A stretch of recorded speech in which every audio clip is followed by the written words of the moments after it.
All right, well, welcome to our PAT video. So this video, the PAT video, will have all three of the events you're going to have, and they must be done in this order. It must be push-ups, sit-ups, and squat thrusts in that order. There is a recommended rest period. In between the push-ups and sit-ups is a 3-minute period. In between the sit-ups and the squat thrust is a minimum of five minutes for a rest period. This video will fit also for law enforcement and corrections. The numbers are different, but the technique is exactly the same. So let's start with push-ups. So on the push-ups, you'll have a monitor and obviously the performer. The huge thing here is when we start off is make sure that the person taking the test is not setting the block up. The monitor should adjust the block. The person taking the test will put the block somewhere at their lowest point.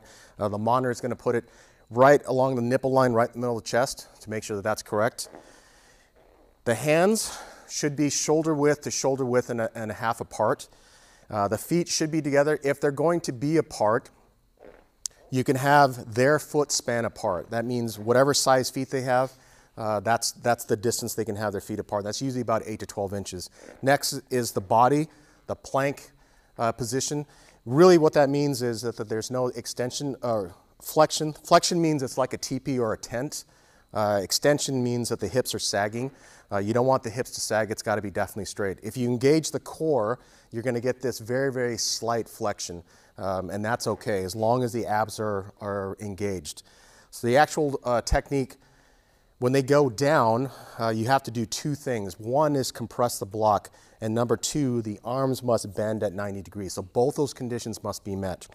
When he comes back up, the arms must be complete locked out, and the whole body will perform the push-up. So watch 3 good repetitions.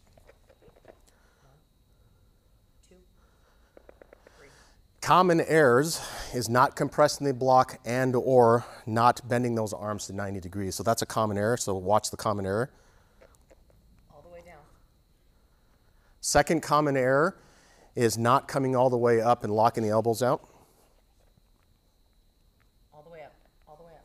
And here's the biggest offender, is the body not coming up in one motion, meaning the person's waving or dipping. See the wave? The body must be locked in one place. So watch 3 more good repetitions, please. 1, 2, 3. Another common issue is the military style push-ups, elbows in, and the tricep. See how the upper body is just moving? That's not acceptable. So try not to do those type of push-ups. So that's the push-up test. Let's move on to the sit-ups. Okay, welcome to the sit-ups. The sit-ups, this is important. Ian here is holding Miss Bennett's legs. It's really important that the person taking the test sets the person up exactly the way they want them before the test starts.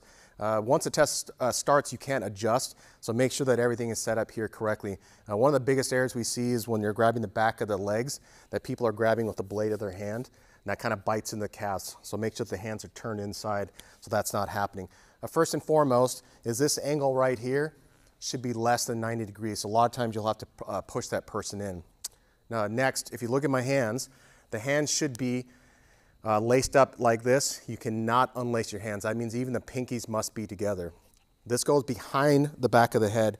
Now if you have someone with long hair, female or male, notice the hands are behind the ponytail, and what that does is make sure that we can feel the hand and we can actually see the hands come apart during the test.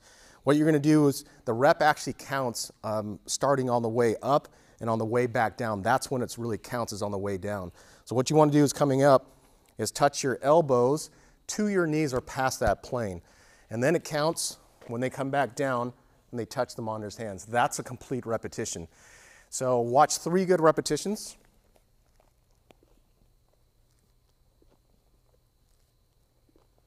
And one of the biggest errors is the hips. You'll hear that hip come off the ground.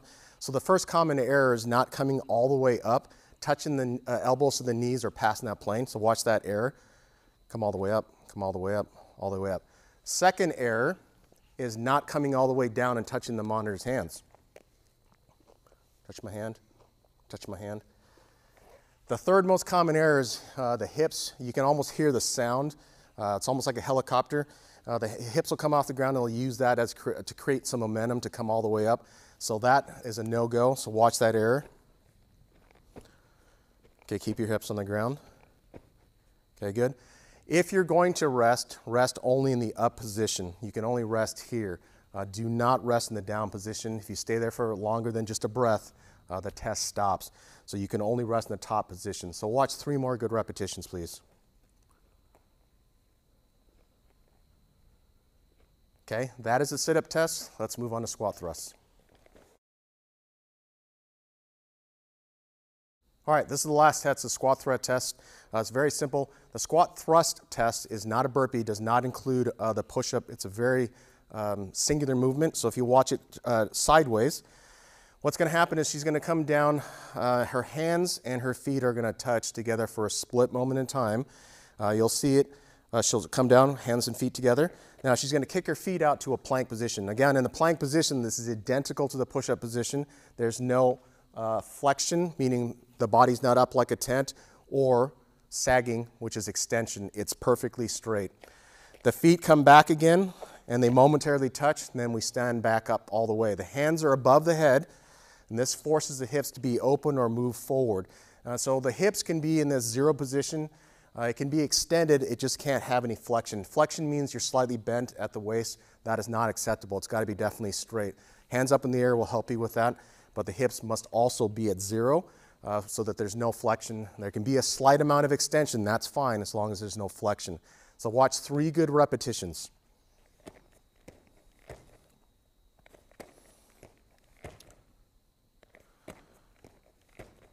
Okay, so common errors. One of the common errors is doing this fast with the hands and feet almost like a pendulum.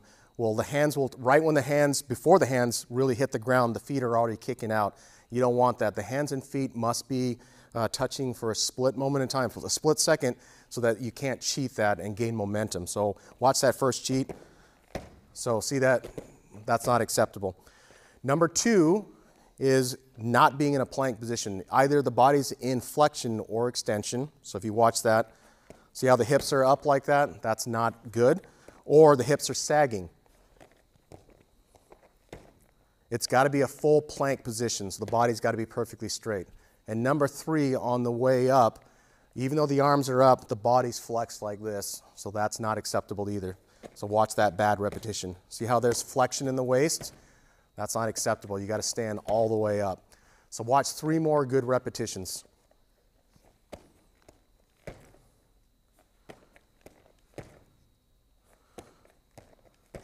And now we're going to actually face towards the front so you can see from the front. 3 good repetitions.